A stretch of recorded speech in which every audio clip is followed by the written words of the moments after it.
Supreme court का जो statement आया है तो किसी वजह से उनका ऐसा लगा होगा कि भाई इस तरह से अत्याचार हो रहा है, एनएसए जो लगा है कि जवान लड़के हैं। दोस्तों, मनीष कश्यप का 21 अप्रैल को कोर्ट में सुनवाई था। सुनवाई होने के बाद क्या क्या हुआ, अभी हमारे साथ पटना सिविल कोर्ट के एडवोकेट बबलू कुमार जी हैं, इनसे बात करेंगे और जानेंगे। सर, पहले तो आपका बहुत बहुत स्वागत है जी। आपका भी बहुत बहुत शुक्रिया सर। मनीष कश्यप अप्रैल को सुनवाई था, वहाँ क्या कुछ हुआ? चूँकि 21 अप्रैल का उनका सुप्रीम कोर्ट में सुनवाई था, भारतीय उच्चतम न्यायालय में।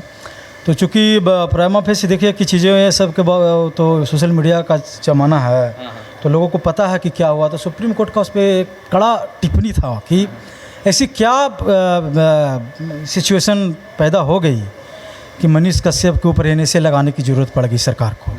चूँकि एनएसए उनके तमिलनाडु सरकार ने उन पर ऐसे एनएसए लगाया, वहाँ पे लगा है। तो सुप्रीम कोर्ट का ये स्टेटमेंट था कि क्या ऐसा कंडीशन आया, चूँकि एनएसए जो मामला होता है, सुरक्षा का मामला होता है,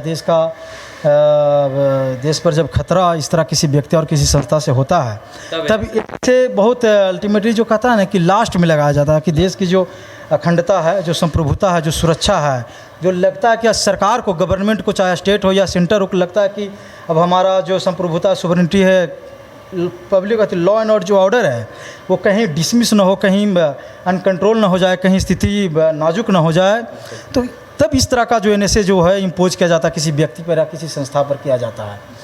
तो माननीय न्यायालय का जो इस पर स्टेटमेंट रहा है तो उस पर हम लोग कुछ बोल नहीं सकते हैं, चूँकि वो हमारे गार्जियन ऑफ कोर्ट हैं। तो उनका फिर कहा गया है कि आप रिपोर्ट बताइए। स्टेट गवर्नमेंट बिहार को भी बोला गया है और तमिलनाडु सरकार को बोला कि क्यों लगा है भाई, ऐसी क्या स्थिति थी, ऐसी क्या स्थिति उत्पन्न हो गई कि आप उन पर एनएसए आपने इम्पोज किया है। तो फिर से रिपोर्ट मांगा गया है बिहार सरकार और तमिलनाडु सरकार के, और 28 अप्रैल को भारतीय उच्चतम न्यायालय में, सुप्रीम कोर्ट ऑफ इंडिया में फिर से सुनवाई है। क्योंकि तमिलनाडु स्टेट गवर्नमेंट की तरफ से कपिल सिब्बल साहब थे और इधर से एपीसी जो वकील हैं मनीष कश्यप की तरफ से, वो सुनवाई कर रहे थे।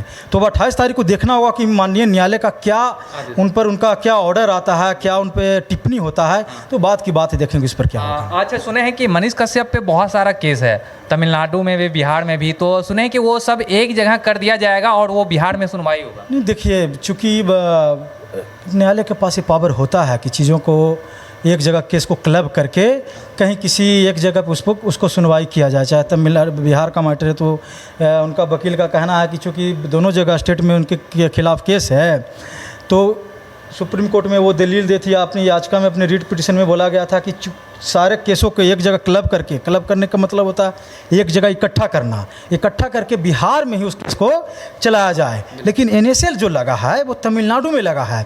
तो देखना होगा कि माननीय न्यायालय इस पर उनका क्या रुख होता है, उनका अगला कदम क्या होता है। चूँकि उनके पास ये पावर है कि वो चाहें तो सारे केसों को एक जगह क्लब करके वो बिहार में शिफ्ट कर सकते हैं, और बिहार में जो क्रिमिनल प्रोसीडिंग है, जो कोर्ट ऑफ का जो लॉ का प्रोसीडिंग है, वो मनीष कश्यप पर चलेगा। लेकिन वो देखना होगा कि इस पर न्यायालय सहमत होता है या जो केसेस उन पर अलग अलग धाराओं में केस है, तो अलग अलग स्टेटों में केस है। सुनने में आया कि झारखंड में भी उन पर केस हो गया है। तो ये देखने में तो बात के देखने की बात है कि कहाँ पे केसेस चलेगी, कि एक जगह क्लब करके केस को चलाया जाएगा, ये बात की बात है। उस पर न्यायालय क्या टिप्पणी करते हैं। मनीष कश्यप पे एनएसए लगना क्या सही है? देखिए, ये पुलिस का काम है, ये स्टेट और सेंटर का काम है। जो कि एनएसए, और जब पढ़िएगा आप यूएपीए, तो एनएसए पहले देशद्रोह का मुकदमा चलता था, जब कॉलोनियल सिस्टम से चलता रहा था कि जब अंग्रेज़ समय थे तो जब कोई आवाज़ उठाता था तो अंग्रेज़ क्या करता था, उसकी आवाज़ को दबाने के लिए उस पर देशद्रोह का मुकदमा। लेकिन इस तरह बहुत सारे आर्टिकल में छापा जा रहा है कि मनीष कश्यप को 21 अप्रैल में जो सुप्रीम कोर्ट में सुनवाई हुआ, बहुत ही ज़्यादा राहत मिला है, तो इस पर क्या कहना? देखिए, ये सबकी खुशी के लिए भी बात है। उनके बच्चों की कोई आतंकवादी है नहीं।